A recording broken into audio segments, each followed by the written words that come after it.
भारतीय संस्कृति के स्वर्णिम समय की। और इस चर्चा में कुछ खास मेहमान हमारे साथ जुड़ेंगे और इस सेगमेंट को आगे बढ़ाएंगे मेरे सहयोगी शिखा शर्मा और मृदुल शर्मा। बिल्कुल, और जो खास मेहमान हैं उन्हें मंच पर मैं आमंत्रित करना चाहूंगी। स्वामी दीपांकर जी कृपया मंच पर आएं। सदगुरु श्री श्री रितेश्वर जी महाराज मंच पर आएं। स्वामी पंचानंद गिरी जी, आपसे भी रिक्वेस्ट है। पुष्पेंद्र कुलश्रेष्ठ वरिष्ठ पत्रकार, वो भी इस चर्चा में शामिल होंगे, इसका हिस्सा बनेंगे। तो मृदुल और शिखा, अब आप इस सत्र को आगे बढ़ाएं। बहुत धन्यवाद सलोनी सर, बैठिए। और थोड़ी देर पहले जब राष्ट्रवादी कलम की हम बात कर रहे थे तो कहा गया कि पुष्पेंद्र कुलश्रेष्ठ जी, आपने सुना होगा, हर्षवर्धन जी कह रहे थे कि उत्तर में समुद्र है, उत्तरम यत् समुद्रस्य, और फिर वो कहते हैं हिमाद्रेश्चैव दक्षिणम, यानी हिमालय पर्वत के दक्षिण में है। और फिर आगे वो कहते हैं वर्ष तत् भारतम नाम, और फिर आगे वो बताते हैं कि भारतीय यत्र संतति। तो आपने इसका मतलब तो समझ लिया, लेकिन भारतीय संस्कृति शिखा कैसे आगे बढ़ रही है ये हम जानेंगे। बाबा रामदेव भी हमारे साथ मौजूद है। और इस चर्चा की शुरुआत से पहले प्रोफेसर कपिल, मैं चाहूंगा कि आप भी हमारे साथ चर्चा में शामिल होइए और इस मंच पर, क्योंकि आपकी अहमियत बहुत जरूरी है। भारतीय संस्कृति का मिलन तभी होगा जब संत बैठेंगे और फिर हम पत्रकारों से भी चर्चा करेंगे, प्रोफेसर साहब भी रहेंगे। शिखा, आगे बढ़ाइए। तो देखिए किस तरीके से स्वर्णिम समय भारतीय संस्कृति का इस समय चल रहा है। क्योंकि पहले सवाल स्वामी दीपंकर जी आपसे है मेरा, कि जिस तरीके से अयोध्या में राम मंदिर, दियों का रिकॉर्ड बनाना, प्रधानमंत्री नरेंद्र मोदी ने ऐसा किया है, उनके नेतृत्व में ये हुआ है, तो क्या लगता है आपको कि क्या ये ऐसा स्वर्णिम काल सनातन संस्कृति के लिए क्या पहले भी आया है? याद है शिखा, मैं ये कहना चाहूँगा कि वर्तमान इस स्वर्णिम काल को हम लोग देख रहे हैं, इसमें हम लोग अपने आप को ढाल रहे हैं, इसे जी रहे हैं जी, मगर थोड़ा सा पीछा चलने की जरूरत है। हमने वो भी वक्त देखा जब रामलला की त्रिपाल में छेद हुआ करते थे जी। मैंने वो भी वक्त देखा जब त्रिपाल बदलने के लिए मजिस्ट्रेट की परमिशन लेनी पड़ती थी, जब एक तुलसी का पत्ता पहुंचते पहुंचते बासा हो जाता था। मैंने तब भी यही कहा था कि दो न्याय अगर तो आधा दो, यदि इसमें भी कोई बाधा हो तो दे दो केवल 5 ग्राम, रखो अपनी धरती तमाम। हम यही खुशी से रह लेंगे, हम यही खुशी से खाएंगे, परिजन पर हंसी ना उठाएंगे, पर दुर्योधन वो भी दे ना सका। बिल्कुल। आज भी हम लोग काशी और मथुरा के लिए, क्योंकि मैं जानता हूं मेरे गुरु ने राम मंदिर की लड़ाई लड़ी, चेला कम से कम नहीं, आपने बहुत बड़ी बात कही है दीपांकर जी, क्योंकि जब हम भारतवर्ष की बात करते हैं, मैं चर्चा को और आगे बढ़ाऊंगा। पुष्पेंद्र जी, मैं आपके पास आ रहा हूं, क्योंकि यहां राम मंदिर का जिक्र हुआ, लेकिन जब हम भारत की बात करते हैं तो भारत आज का नहीं है, भारत की परिकल्पना आज की नहीं है, ये भारतीय संस्कृति कोई आज की पैदा नहीं हुई है। लेकिन इस संस्कृति को क्या कुछ सालों में धराशायी करने के लिए कुछ ताकतों ने काम किया जो अब धराशायी हो रही है? पुष्पेंद्र जी।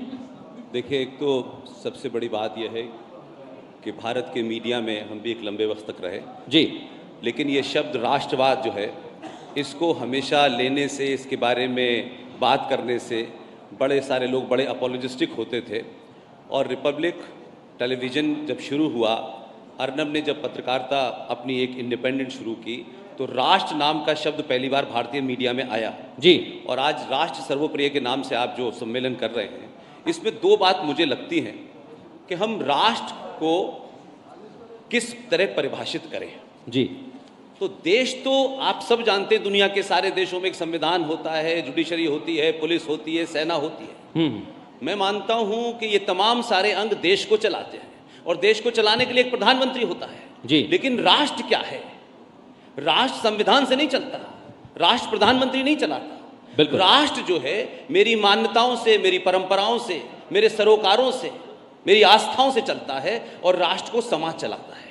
लिहाजा जब समाज कमजोर होने लगता है, समाज में कमजोरियां आ जाती हैं, समाज लालची हो जाता है, कायर हो जाता है, तो फिर वही होता है जो 70 साल में भारत में हुआ। इसलिए आप जब इतिहास की बात करते हैं तो बदलाव सबसे बड़ा यह है कि आज से पहले कोई ये बात नहीं करता था कि भाई आपने 1947 के बाद इतिहास लिखा और इरफान हबीब ने लिख दिया कि शिवाजी इज ए पहाड़ी चूहा, लेकिन आप पढ़ रहे हैं पहाड़ी चूहा, लेकिन आपकी आस्थाओं में शिवाजी कुछ और है। बिल्कुल। तो सवाल सबसे बड़ा यह है कि जो बात आज आपने कहा कि समय समय पे लोग आते रहे।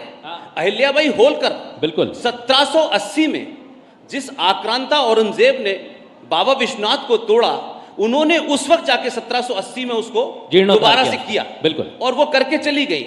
लेकिन मैं ये मानता हूं, जो आज बड़ा बदलाव मैं देखता हूं, सरकार अपना काम कर रही है एक प्रधानमंत्री के रूप में, जो योजनाएं हैं वो चल रही हैं, लेकिन पहली बार हम देख रहे हैं भारत के अंदर कि भारत का प्रधानमंत्री एक तरफ देश चला रहा है और दूसरी तरफ राष्ट्र को मजबूत कर रहा है। बड़ी बात। और उसमें एक लाइन है कि जहां हमारे यहां जो राष्ट्र की पहचान है उसको आप 1400 साल से और 200 साल से और 2000 साल से नहीं होगा, अनंत अनंत काल से है, और ये अनंत काल की कोई गिनती नहीं है।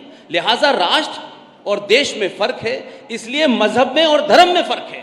ये सारा झूठ और पाखंड हमारे यहाँ के लोगों ने चलाया, राजनीतिक लोगों ने चलाया कि सारे धर्म बराबर है, ये दुनिया का सबसे बड़ा झूठ है। इसकी मार्केटिंग की गई। तो इसी तरीके से झूठ चलाया कि Islam is a religion of peace. अब हो सकता है वो ईमानदार लोग हों, उन्होंने पीस सही बोला हो, आप इस पर गलत समझ रहे हो। तो इस्लाम क्या कर रहा है चौराहे चौराहे, सड़कों सड़कों, गली गली, इस देश में सबको पता है। तो ये सब बातें पॉलिटिकली बड़ी अच्छी लगती हैं, लेकिन आप यथार्थ पे जब बात करेंगे तो आप इस बात को सोचेंगे कि आज भारत का प्रधानमंत्री शपथ लेने के बाद किसी मंदिर में 6-6 घंटे पूजा करे, केदारनाथ में बैठे, वो मंत्री प्रधानमंत्री राम मंदिर के सामने जाके दंडवत हो, इसी को कहते हैं देश चलाना और राष्ट्र चलाना। ठीक है, और हमारे बीच में रितेश महाराज जी भी हैं, आपका बहुत बहुत स्वागत रिपब्लिक भारत के समिट में, राष्ट्र सर्वोपरि सम्मेलन में। स्वामी जी आपका बहुत बहुत स्वागत है। और देखिए आज जो चर्चा हो रही है वो बहुत ही खूबसूरत विषय पर हो रही है, राष्ट्र सर्वोपरि और सांस्कृतिक धरोहर जो भारत की है और उसकी गरिमा वापस आ रही है। स्वामी जी आपसे पहला आपकी जो आपसे मेरा पहला सवाल ये है कि राम मंदिर जो बना है, राम मंदिर बना है, काशी विश्वनाथ के लिए कानूनी लड़ाई हो रही है, तो ये चीजें अब हो रही हैं, अब हो रही है, लेकिन कई लोग ऐसे हैं जिनको अभी भी परेशानी है। तो क्या इन चीजों को पहले नजरअंदाज किया गया और क्या जानबूझकर नजरअंदाज किया गया? सर्वप्रथम रिपब्लिक नेटवर्क को बहुत बधाई, शुभकामना, क्योंकि देशवासियों को पहले देश और राष्ट्र में अंतर समझना भी जरूरी है, क्योंकि आपके कार्यक्रम का नाम है राष्ट्र सर्वोपरि। जी, देश किसे कहते हैं और राष्ट्र किसे कहते हैं? देश को कोई खतरा नहीं, देश भूगोल को कहते हैं, ज्योग्राफी को, और राष्ट्र को खतरा है, राष्ट्र को तकलीफें, क्योंकि अफगानिस्तान भी आप ही के देश में था, आपका देश था, और बाद में राष्ट्रीय तौर पर वो बदल गया। भूगोल तो अभी भी उसका वही है, लेकिन संस्कृति नहीं है, संस्कार नहीं है, आज वहाँ अशांति है। तो पहले तो पूरे भारत को ये समझने की जरूरत है कि रिपब्लिक ने, अर्नब ने जो ये कहा है राष्ट्र सर्वोपरि, तो देश तो बचेगा, भूगोल भी यही रहेगी, देश का कुछ नहीं होने वाला। लेकिन एक बात हमारे यहाँ कहते हैं कि ऊपर से चकाचक, अंदर से सफाचट, अंदर से कहीं सब बर्बाद न हो जाए, अंदर से नष्ट न हो जाए। इसलिए आज के इस कार्यक्रम के लिए फिर से एक बार धन्यवाद। आपने राम मंदिर पर प्रश्न पूछा। हमारी सनातन संस्कृति धैर्य, वीरता, शूरता का एकमात्र संस्कृति है, और ये संस्कृति 300 वर्ष से ज़्यादा इंतजार करके हमने राम मंदिर को कोर्ट के माध्यम से लिया है। किसी ने दान नहीं दिया है, किसी ने खैरात नहीं दिया है, ये कोर्ट ने दिया है। हमारे देश ने, हमारे देशवासियों ने, देश के लोगों के भीतर जागृति आई है, और ऐसे कई सूरवीर बलिदानी जो अपने वाक्यों के माध्यम से, वाणियों के माध्यम से यहाँ भी बैठे हुए हैं, सब सूरवीर, और उन्होंने इस देश में राम मंदिर के लिए, उन्होंने इस देश में काशी विश्वनाथ के लिए, और मैं वृंदावन मथुरा से आता हूँ, और मैं ये जानता हूँ कि अब जल्द ही हमारा मथुरा भी हमें वापस मिलने वाला है, इस बात को भी मैं जानता हूँ। इसलिए मैं धन्यवाद देता हूँ पुनः, क्योंकि कॉन्क्लेव होते रहते हैं, क्योंकि ऐसे कार्यक्रम होते रहते हैं हर चैनल्स में, लेकिन इतना सुंदर विषय, देश बचेगा लेकिन राष्ट्र, हमारे जनरल साहब भी यहाँ बैठे हुए हैं, राष्ट्र बचेगा कि नहीं, हमारी संस्कृति बचेगी कि नहीं, हम वैसे रह जाएंगे कि नहीं कि हमें भी अफगानिस्तान की तरह एरोप्लेन के चक्के पकड़ के भागने पड़ेंगे एक दिन अपने ही देश से। बात इसके लिए है और इसके लिए पुनः पुनः बहुत बधाई, बहुत धन्यवाद। Next question. बिल्कुल, मैं महाराज जी आपके पास वापस आऊंगा। स्वामी दीपांकर जी भी हैं, आपने बहुत अहम बात कही। एक ऐसा प्रश्न है जो आप दोनों से है मेरा, क्योंकि जब हम भारत की कल्पना करते हैं और जब भारतीय संस्कृति की बात करते हैं तो भारत को जोड़ने का काम किया आदि शंकराचार्य ने। वो सिर्फ एक जगह नहीं गए, वो पूरब से लेकर पश्चिम तक गए। फिर नॉर्थ ईस्ट की जब बात करते तो वहां पर भी उन्होंने धर्म की विजय का पताका लहराया। मैं आप दोनों से ये प्रश्न करना चाहूंगा, क्या आज आदि शंकराचार्य के विचार को भारतीय संस्कृति उसी रफ्तार से उसी दिशा में आगे ले जा रही है? आप और आप दोनों सर। महाराज जी, स्वामी जी पहले आप जी। देखिए 2500 वर्ष जी पुरानी परंपरा है आदि शंकराचार्य महाराज। बिल्कुल। कहीं ना कहीं सबसे पहले रिपब्लिक भारत टीवी को बधाई, बहुत आशीर्वाद। ये सवाल आपका बहुत समय में पूछा गया। आज कहीं ना कहीं हमारा सन्यास साधु समाज जी आदि शंकराचार्य के मार्ग से भटक गया। अभी ताजी उदाहरण कि हमारे सबसे प्राचीन पूजनीय शंकराचार्य स्वरूपानंद जी की संसारिक यात्रा पूरी हुई और उनकी ओर से जो सचिव रखा हुआ था, जिसे तनख्वाह दी जाती थी और वो कांग्रेस का नेता भी रहा, बद्रीनाथ केदारनाथ के अंदर जब जब उत्तराखंड में कांग्रेस की सरकार होती थी वो वहां के सरकारी मेंबर होते थे जी। वो दो पीठों के शंकराचार्य को उत्तरकारी बताकर घोषणा कर रहे हैं। जो आदमी खुद तनख्वाह पे वहां पे एम्प्लॉइज है वो शंकराचार्य की घोषणा कैसे कर सकता है? आज कहीं ना कहीं सनातन को पतन करने के लिए बहुत वर्षों से बहुत से लोग लगे हुए हैं जी। उसमें हमारी संत समाज की स्वयं की भी कमी है जी जी। वो हमें दूर करनी पड़ेगी, क्योंकि आज ऐसा समय है जब केदारनाथ विश्वनाथ में देश का प्रधानमंत्री पूजा अर्चना कर रहा है, देश को धर्म का मार्ग दे रहा है जी। ये बात बड़ी स्पष्ट है कि सबसे पहले आदमी को राष्ट्र प्रेम होना चाहिए, फिर धर्म का प्रेम जी। क्योंकि अगर ये धरती है तभी मंदिर, गुरुद्वारा, ग्रंथ सब कुछ तभी है। बिल्कुल। अगर ये नहीं तो कुछ नहीं। इसलिए हर व्यक्ति को पहले राष्ट्र प्रेम, फिर सेकंड बात है। और कहा भी गया है धर्मो रक्षति रक्षता शिखा। बिल्कुल बिल्कुल। महाराज जी, एक सवाल आपसे मेरा ये है कि जिस तरीके से नए भारत की बात की जाती है तो नई शिक्षा नीति लागू की गई है, यूनिफॉर्म सिविल कोड की बात हो रही है, जनसंख्या नियंत्रण की बात हो रही है, राजपथ को कर्तव्य पथ बना दिया गया है, तो क्या लग रहा है कि पुराना जो वैभव है वो वापस आ रहा है?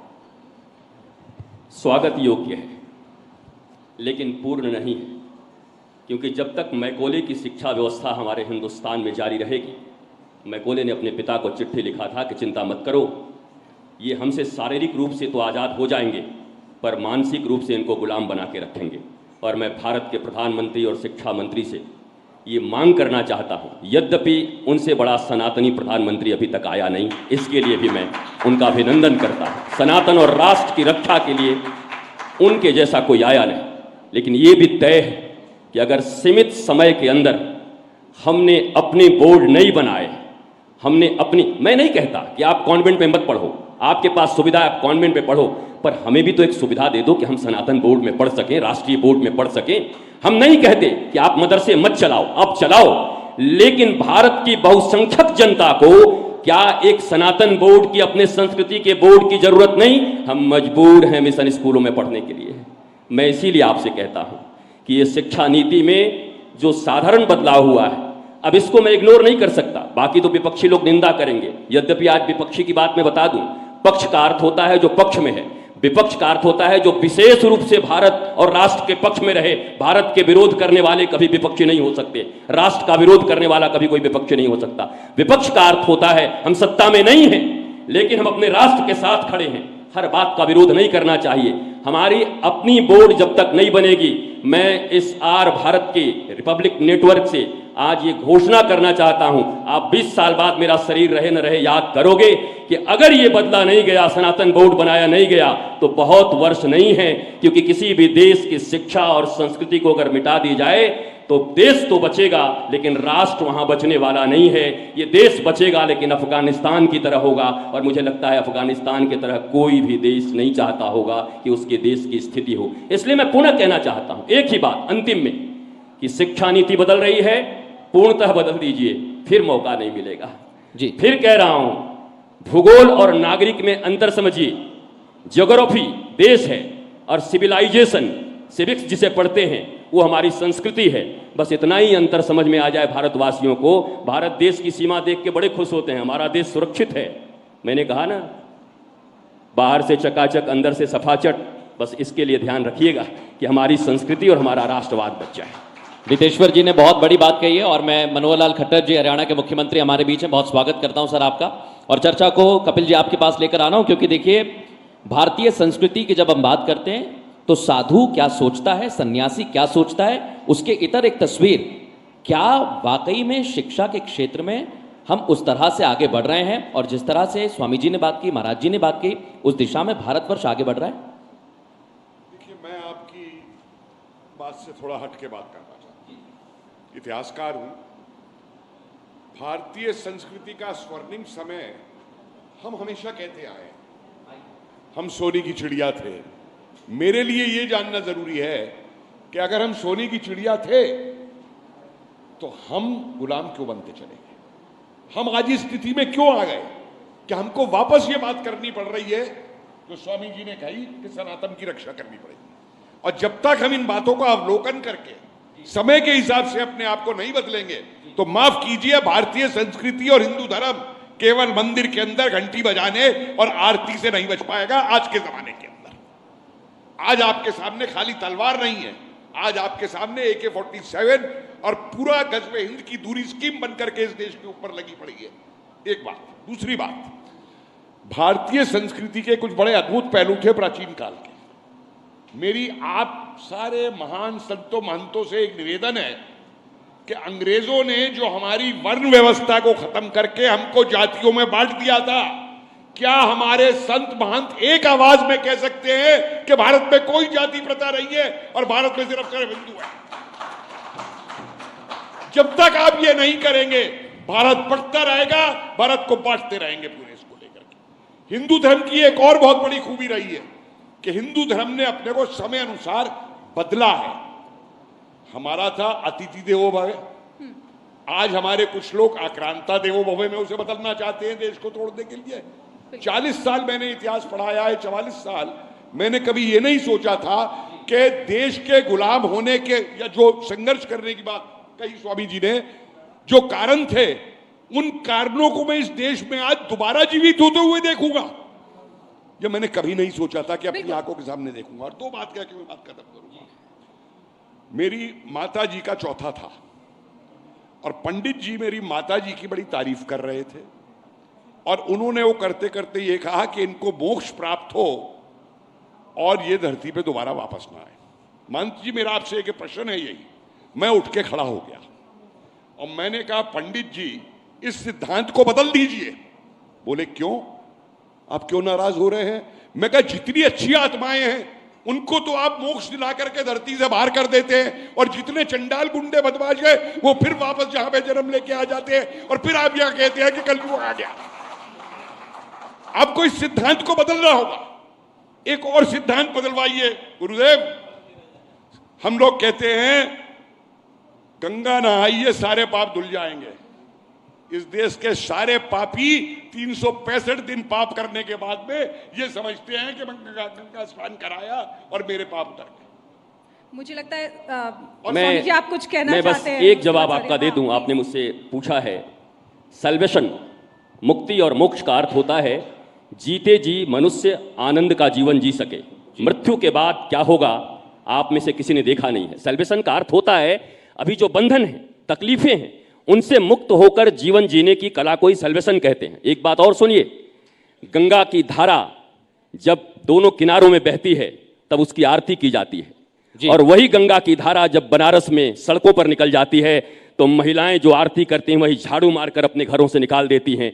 ऐसे ही सनातन धर्म के 4 पिलर हैं, धर्म, अर्थ, काम, मोक्ष। लेकिन आपको जानकर आश्चर्य होगा कि मैकोले की शिक्षा व्यवस्था के कारण आज केवल और केवल अर्थ और काम रह गया, money and sex, nothing else.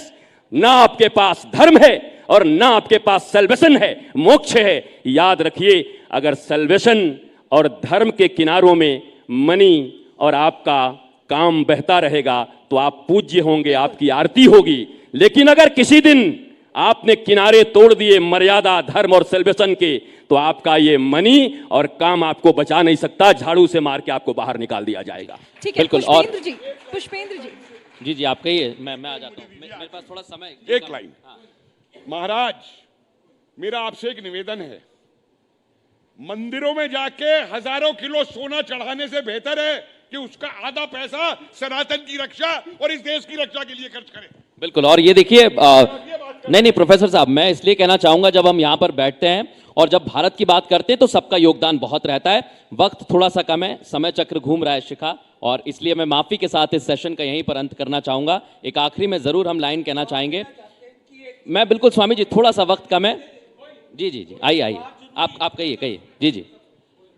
अभी आपको जानकारी नहीं है कि 2 साल पहले 13 अखाड़ों ने एक मता डाल दिया कि संत समाज किसी जात पात को कोई जगह नहीं देता, और पहली बार वाल्मीकि आजमगढ़ का एक बच्चा महामंडलेश्वर बनाकर चांदी का सिंहासन छड़िए देकर, और किन्नर समाज सारे का सारा जूना अखाड़ा में आया है।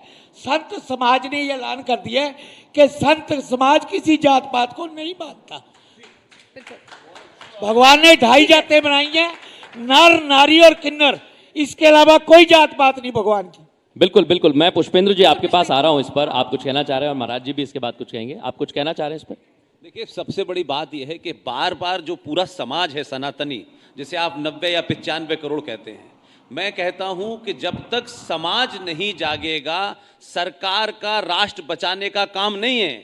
सरकार का काम है इस देश की सीमाओं की रक्षा करना, उसके लिए सेना है। इसके बारे में विपिन रावत जी स्वर्गीय ने एक लाइन कही थी जी कि भारत 2.5 युद्ध में ग्रस्त है। ये 2.5 युद्ध सबको पता है, ईस्टर्न बॉर्डर क्या है और वेस्टर्न बॉर्डर क्या है। वो जो आधा युद्ध है वो समाज को लड़ना होगा, उससे मीरास से कुछ नहीं होगा। आप खरीद लीजिए राफेल से आप देश की रक्षा कर सकते हैं, लेकिन समाज के सरोकार, मान्यताओं, परंपराओं की रक्षा के लिए हर सनातनी को लड़ना होगा, तभी होगी बात। बिल्कुल। तो क्या आपको नहीं लगता कि पहले एक ब्रेन वॉश कर रखा था, पीढ़ियों से ब्रेन वॉश किया हुआ था कि धारा 370 नहीं हट सकती है? देखिए, मैं मानता हूं जो अब टूट रही है, ये जो मानसिक बात है ना, कि पहली बार अगर आप, अर्नब तो मेरे साथ के लोगों में से हैं, अगर आप देखें कि भारतीय राजनीति में जब भी चुनाव होते हैं, मुझे आज तक नहीं पता कि कहां से डाटा लाते हैं पत्रकार। जैसे ही चुनाव घोषित हो जाते हैं, फला कॉन्स्टिट्यूंसी में 5% यादव हैं, 3% दलित हैं, 4% ब्राह्मण, ये सब बताते हैं।